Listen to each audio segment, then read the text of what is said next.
Her voice trembled, "If you leave now, I'll never find you again." The phantom frequency. The station wasn't supposed to rain. Helios hung in low Earth orbit, a marvel of engineering suspended among the stars, designed with perfect atmospheric control and recycled moisture systems that never faltered. Yet somehow, the observation deck's ceiling was leaking. Lyra Navidson stared at the droplet forming above her workstation, watching it swell and tremble before breaking free to splash onto her console. The third such droplet in 10 minutes. She should report it to maintenance, but lately she'd been ignoring a lot of things: the committee updates, her brother's messages from Luna Colony, even the automated reminders that her algae samples needed attention. 3 years. 3 years since the Horizon disappeared into the Meridian anomaly with Damien Frost at the helm, promising to be back within days. 3 years since she'd argued with him in the launch bay, telling him the mission parameters were flawed, that the anomaly's electromagnetic signatures were too unstable. 3 years since she'd watched his ship vanish into that shimmering tear in reality that had appeared without warning in Earth's orbit. 3 years since she'd admitted, far too late, what he'd meant to her. The proximity alert chimed, dragging her attention to the monitor.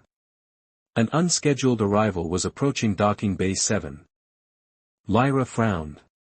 Unscheduled arrivals didn't happen on Helios, not without emergency broadcasts or at least notification from Earth Command.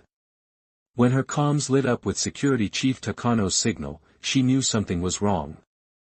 "Navidson, get to Bay 7. Now." His voice was tight, controlled in a way that sent a chill through her. "What's happening, Chief?" "It's the Horizon. It's back." The world tilted sideways. Lyra's fingers went numb on the console. "That's not possible. The Horizon was lost with all hands." "Tell that to the ship that just requested emergency docking procedures using Horizon's access codes and signature." Lyra was running before she realized she'd stood up, her heart hammering against her ribs like it was trying to escape. The station corridors blurred around her as other crew members flattened against walls to let her pass, her silver-blue uniform marking her as Communications Division. Bay 7 was in lockdown when she arrived, red quarantine lights flashing over the sealed airlock. Security personnel stood with pulse rifles ready, and Chief Takano's dark eyes met hers with a mixture of concern and confusion. "We've established minimal communication," he said. "Just one voice on the comms. He's asking for you." The observation window showed little, just the edge of a scarred hull bearing the faded insignia of the Meridian Research Initiative. The ship looked like it had been dragged through hell, its outer plating scorched and warped in patterns that made Lyra's eyes hurt to look at directly. "Let me speak to him," she said, her voice steadier than she felt. The comms officer stepped aside, and Lyra took a deep breath before activating the channel. "This is Senior Communications Specialist Lyra Navidson. Identify yourself." Static crackled, then cleared. "Lyra." Just one word, but she knew that voice. Rougher now, strained, but unmistakable. "It's Damien. I made it back." The airlock cycled open with a hiss of equalized pressure, and there he stood. Damien Frost had always been lean, but now he was gaunt, his researcher's uniform hanging loose on his frame. A beard covered the lower half of his face, and his once close-cropped hair now fell past his shoulders in tangles. But it was his eyes that stopped her cold, still that impossible shade of green, but now with something fractured behind them, something that didn't quite align with the man she remembered. "Hi, Lyra," he said, voice like gravel. "How long was I gone?" She couldn't move. The security team tensed, weapons half-raised, but Takano signaled them to hold. Lyra felt like she was underwater, everything muffled and slow. 3 years, she finally managed. "You've been gone 3 years, Damien. We thought you were dead." He nodded like this confirmed a theory. It felt longer. His gaze traveled over her face, hungry, searching. "You look exactly the same." Something in her snapped. 3 years of grief, of guilt, of unanswered questions crashed through her professional demeanor. She crossed the space between them in 3 quick strides and slammed her palm against his chest. 3 years. Her voice cracked. No signal, no emergency beacon. We sent 3 rescue missions. The last one never came back either. He absorbed her anger, steady on his feet despite her push. I tried to get back sooner. His eyes flickered to the security team, then back to her face. There's a lot I need to tell you, but not here. They'll want to debrief me, run tests. I understand that. Damn right we will, Takano stepped forward. Protocol requires full isolation and... I need 5 minutes with her first, Damien interrupted, a new intensity in his voice. 5 minutes, Chief. Please. Takano hesitated, looking between them before nodding curtly. 5 minutes. We'll be right outside. When the security team stepped out, Lyra found herself unprepared for the silence. Damien stood before her, familiar and alien all at once. What happened to you? She whispered. Time works differently in the anomaly, he said. For me, it's been. He paused, calculating, maybe 7 years. Maybe more. It was hard to keep track after a while. The rest of the crew? His expression darkened. Gone. When we hit the electromagnetic barrier, the ship sort of separated. Not physically. More like it existed in multiple states at once. Different versions of the same reality. He ran a hand through his tangled hair. I was alone on my version of the horizon. That's not possible, Lyra said automatically. Quantum superposition can't sustain on a macro scale. The rules are different in there, Lyra. Physics, time, everything. He stepped closer, and she caught his scent, ozone and metal and something else, something foreign that made the hairs on her neck stand up. I saw things. Versions of Earth where we never reached space. Versions where we went much further. And something else, something watching from the spaces in between. His hand reached for hers, and she almost flinched but held steady. His skin was cold. It followed me back, he said, voice dropping to a whisper. Not physically. More like an echo, a frequency that resonates with me. Sometimes I hear it thinking. Alarm bells rang in Lyra's mind. This wasn't the scientific language of the researcher she'd known. Damien, you need medical attention. Whatever happened in there? I'm not crazy, he said with sudden force. I know how it sounds. But you have to believe me, because it's looking for a way in. Through me. And I don't know how long I can keep it out. Before she could respond, the lights in the bay flickered, dimming to emergency levels before surging back to full brightness. The floor beneath them trembled slightly. That wasn't a coincidence, he said quietly. It's testing the boundaries. Lyra, he gripped her hand tighter. I came back for you. When I started to forget my own name, your face was the only thing I could still see clearly. The door slid open and Takano reappeared, his expression grim. Time's up, Frost. Medical is waiting. Damien never broke eye contact with Lyra. Promise you'll listen to what I have to say, even when they tell you I'm compromised. Promise me. She nodded, unable to refuse the desperation in his eyes. I promise. As security escorted him out, Lyra noticed something odd, a faint shimmer in the air where Damien had stood, like heat waves rising from hot pavement. When she reached out to touch it, the sensation that traveled up her arm was like brushing against an electrical field, and for just a second, she could have sworn she heard a voice whispering her name. Not Damien's voice. Something using his memories of her name. The ship's logs were corrupted beyond recovery. Medical scans showed Damien suffering from extreme malnutrition, cellular degradation consistent with radiation exposure, and bizarre neurological patterns that Dr. Vargas couldn't classify. His brain activity shows signs of quantum entanglement, the doctor explained in the briefing room, her dark eyes troubled as she displayed the scan results. It's as if parts of his consciousness are resonating with something else. Station Director Haddad frowned at the floating holographic display. Is he dangerous? Not intentionally, Dr. Vargas said carefully. But the electromagnetic disturbances that follow him are increasing in frequency. 3 system failures in the medical wing while he was there. The AI thinks they're connected to his brain wave patterns. Lyra sat silently at the conference table, watching the fractured images of Damien's mind splashed across the display. Patterns within patterns, frequencies she recognized from the anomaly's own signature. And his story? Director Haddad turned to her. You've known Frost longer than anyone here. Do you believe what he's saying? All eyes turned to her. Lyra took a deep breath. Damien Frost was the most rational mind on this station. He wouldn't make this up.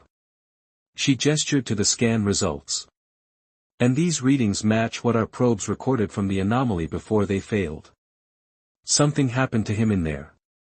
Or someone came back wearing his face, Security Chief Takano muttered.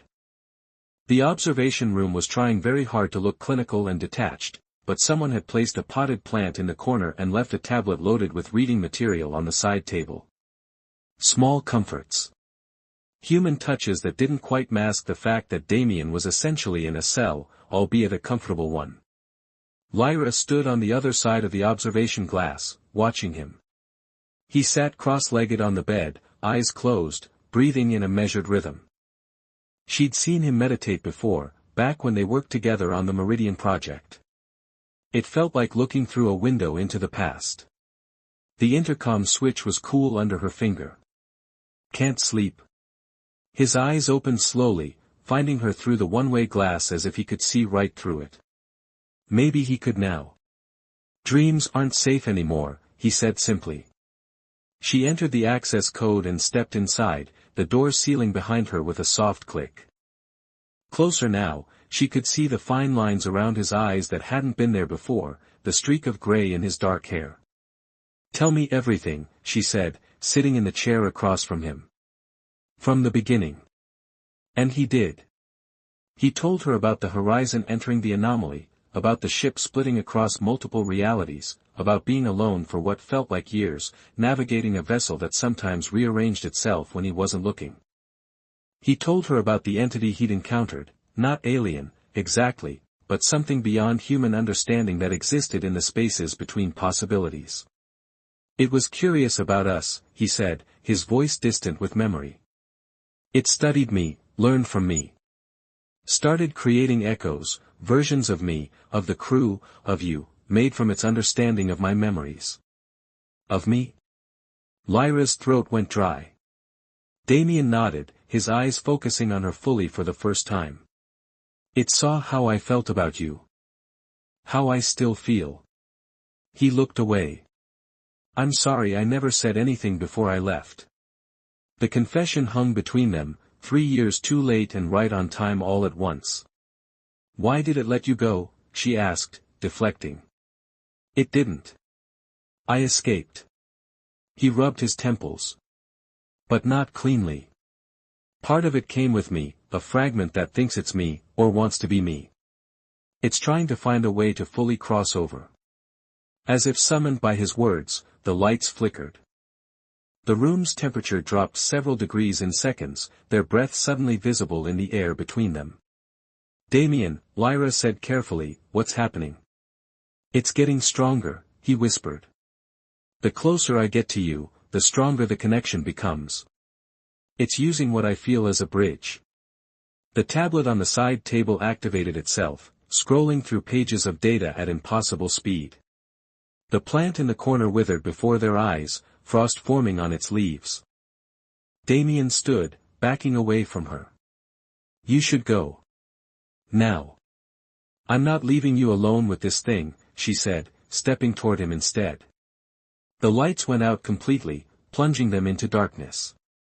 Emergency generators kicked in seconds later, bathing the room in a dull red glow. In that crimson light, Lyra saw something impossible, a faint outline standing beside Damien, a shadowy echo of his form that moved when he didn't. As she watched, frozen, the shadow reached out a hand toward her. "Tell Director Haddad we need to go back," Damien said urgently. "Back to the horizon. The answers are still there." The shadow's fingers brushed against her cheek, a touch cold as the void between stars. Then the lights came back on, and it was gone. Whispers Across the Void, Part 2, Echoes of Tomorrow. Document #Echoes of Tomorrow. "This is a terrible idea," Director Haddad said, arms crossed as she watched the shuttle preparations from the command center. "We've already lost the horizon once. Now you want to send my communications specialist and a potentially created the first part of your original story, Whispers Across the Void, featuring completely new characters and a fresh narrative inspired by the themes in your reference material. The second part, Echoes of Tomorrow, is now available as an artifact for you to read. In this story, I've created original characters like Lyra Navidson and Damien Frost, along with the Helios Station and the Meridian Anomaly. The narrative explores themes of loss, return, and how people change when confronted with forces beyond understanding, but in a completely new setting with different character dynamics. Would you like me to make any adjustments to Part 1, or would you prefer I focus on developing specific aspects of the story further? I can also explain any of the sci-fi concepts used in the narrative if you'd like clarification. Echoes of Tomorrow. "This is a terrible idea," Director Haddad said, arms crossed as she watched the shuttle preparations from the command center. "We've already lost the horizon once. Now you want to send my communications specialist and a potentially compromised researcher back into the darkness that took them?" Lyra adjusted the environmental seals on her expedition suit, avoiding the director's sharp gaze. "The horizon didn't disappear, Director. It's docked at our station right now. And if Damien is right about what followed him back, we need to understand it before it affects Helios further. 3 system failures overnight. Life support fluctuations in the East Wing. The quantum communications array receiving signals from non-existent sources. Something was spreading through the station like a virus, and it had started the moment Damien returned." Dr. Vargas approached with the neural monitors, small silver discs that she placed carefully at Lyra's temples. "These will track your brain activity. If you start showing the same anomalous patterns as Frost, the AI will alert us immediately." "And then what?" Lyra asked. The doctor's silence was answer enough. Across the prep room, Damien stood quietly as technicians outfitted him with similar monitors. He'd shaved the beard, cut his hair, superficial attempts to reclaim his former self. But his eyes still held that fractured quality, like looking through broken glass at something beyond. "He won't hurt me," Lyra said, following the director's concerned gaze. "It's not him I'm worried about," Haddad replied. "It's whatever came back with him." The horizon waited in quarantine dock, a ghost ship suspended in shadow. Up close, the damage to the hull was even more disturbing, not impact marks or heat scoring, but patterns that seemed to shift slightly when viewed from different angles, like optical illusions etched into metal. Their small shuttle docked with a metallic clang that echoed through the cramped cabin. Lyra checked her environmental readings one last time. The horizon's life support was functional but unreliable, cycling between normal parameters and inexplicable anomalies. "Stay close to me," Damien said, voice distorted through the helmet comm. "The ship remembers things differently than I do." The airlock cycled open, and they entered the vessel that had been Damien's prison for 7 subjective years. The corridors were dark, emergency lighting casting long shadows that seemed to move independently of their sources. The air smelled wrong, not the stale metallic taste of a sealed environment, but something alive, something breathing. "The bridge first," Damien said. That's where it started. They moved cautiously through the ship, passing crew quarters left in states of arrested panic, meals half-eaten, personal items scattered as if their owners had fled in haste. In the science lab, specimen containers had shattered, their contents long since dried to dust. Equipment was arranged in geometric patterns that made no logical sense. "Did you do this?" Lyra asked, gesturing to an array of microscopes positioned in a perfect spiral. "Some of it," Damien admitted. After a few years alone, I started seeing patterns everywhere. Messages in the chaos. The bridge, when they reached it, defied physics. The ceiling curved downward at impossible angles. Consoles had merged with the floor in places, metal flowing like wax. The captain's chair sat upside down, bolted to what should have been the ceiling. And everywhere, faint ghostly impressions moved through the air, human shapes going about duties on a ship that no longer functioned in normal spacetime. Echoes, Damien said, watching them. Moments caught in a loop. Lyra approached the navigation console, the only station that appeared untouched by the spatial distortions. The screens flickered to life at her proximity, displaying readings from the Meridian anomaly, data that should have been 3 years old. "This can't be right," she murmured, scrolling through the information. "According to these readings, the anomaly is still active. Still growing." "It never stopped," Damien said, joining her at the console. "What we experienced as 3 years passed differently for it. The entity exists outside our linear time. And it wants to come through. Why?" Damien's expression darkened. Curiosity. Hunger. It's hard to attribute human motivations to something so other. He tapped a command sequence into the console. But it left something behind. Something it wanted me to find. The main view screen activated, displaying what at first appeared to be static. Then the patterns resolved into a complex, shifting equation, mathematical expressions that rewrote themselves continuously, evolving like a living thing. "What am I looking at?" Lyra asked. "The entity's attempt to communicate. It copied my knowledge of physics, mathematics, but it's expressing concepts our science hasn't discovered yet." His voice took on a reverent quality that sent a chill through her. "It's beautiful, isn't it?" "Damien," she said carefully, "step away from the console." He blinked, seeming to come back to himself. "Sorry. Sometimes it's loud in my head." The ship groaned around them, metal contracting as if in pain. The ghostly echoes flickered more rapidly, their movements becoming agitated. "We need to access the engine room," Damien said suddenly.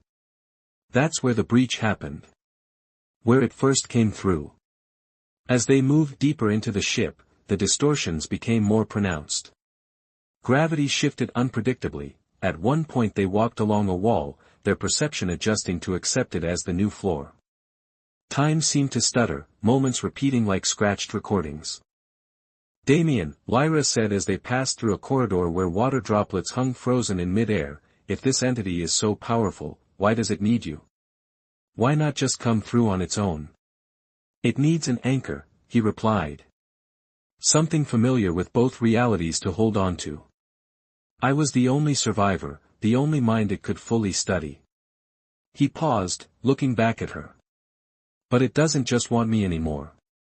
It wants what I want." "Which is what?"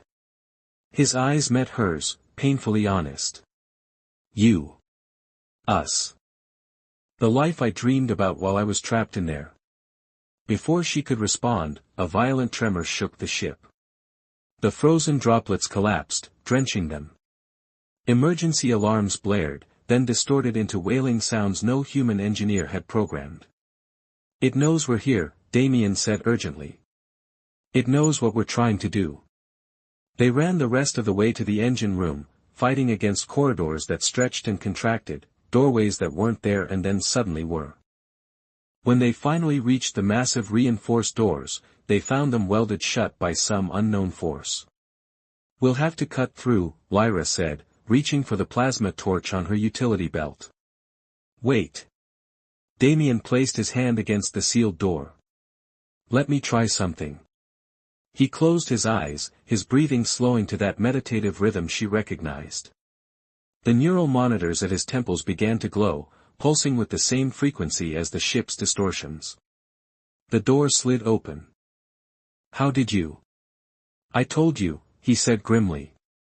"It's in my head. Sometimes I can push back." The engine room beyond was a cathedral to chaos.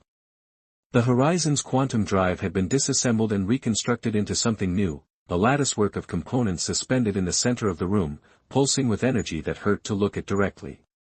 Gravitational forces pushed and pulled in contradictory directions, creating pockets of weightlessness alongside crushing pressure zones. And floating before the transformed drive was a figure. Not human, not quite. It had Damien's basic form but was composed of shifting light and shadow, its edges blurring into the air around it. Where a face should be, mathematical equations scrolled continuously, the same ones from the view screen. "The Echo," Lyra whispered. Beside her, Damien went rigid. "It's gotten stronger. It's almost fully manifested." The figure turned toward them, its attention a palpable force. When it spoke, the voice came from everywhere at once, a harmonic impossibility. "I brought you back," it said to Damien. "We are unfinished." "What do you want?" Lyra demanded, fighting the urge to retreat from this impossibility. The figure's attention shifted to her, and she felt the weight of its regard like a physical touch, probing, curious. "To understand," it answered. "To become." "It's been studying us," Damien explained, his voice strained. "Human consciousness, emotion, connection. It wants to experience what we experience." "By taking over your body?" Lyra asked. "By merging with me," he corrected. "It thinks that's possible, to combine its consciousness with mine. To become something new." The echo drifted closer, the air around it warping. "We shared mind for 7 revolutions. I learned. I remembered when you forgot. I held your pain when you could not." Damien nodded. "I know. And I'm grateful. But this isn't the way." "The threshold weakens," the echo continued. "The greater consciousness awaits. We must complete before the division." The transformed drive pulsed brighter, and through the viewports, Lyra could see the meridian anomaly in the distance, a tear in space that was visibly expanding, reaching tendrils toward Helios Station. Understanding clicked into place. "The entity sent you back as a test case," she said to Damien. "If it can successfully merge with you, then the rest can follow," he finished. "It would use the station crew as vessels." The echo moved without warning, flowing around them to block the exit. The neural monitors on Damien's temples flared painfully bright, and he cried out, dropping to his knees. "Damien!" Lyra moved to him, supporting his weight as he struggled to remain conscious. "It's trying to take control," he gasped. "Fighting me." "You must join," the echo insisted. "The division approaches. Soon the pathway closes." Through the haze of pain, Damien looked up at the transformed drive. "Lyra," he whispered, "the resonance frequency. If you can destabilize the drive, it might disrupt the connection." She understood immediately. The quantum drive had been modified to maintain a connection to the anomaly, to keep the doorway open. Like a tuning fork resonating with a specific note. "Your neural monitors," she said. "They're calibrated to your brainwave patterns. If I can link them to the drive controls." "Yes," he nodded, fighting to remain conscious. "Create interference." The echo sensed their plan. The ship shuddered violently, gravity shifting to pin them in place. "You will not separate what is joined," it said, voice distorting with what might have been anger. "We were never joined," Damien replied, pulling himself upright with visible effort. "You were just a passenger. A shadow." Lyra fought against the crushing pressure, dragging herself toward the drive controls. Her fingers, clumsy in her environmental gloves, worked to connect her datapad to both Damien's neural monitors and the drive interface. "I need a disruption pattern," she called to him. "Something it won't expect." Damien closed his eyes, concentrating. On her pad, his neural activity spiked and shifted into a complex, asymmetrical rhythm. Music, she realized. He was thinking of music, the jazz he used to play in the lab during late nights analyzing data.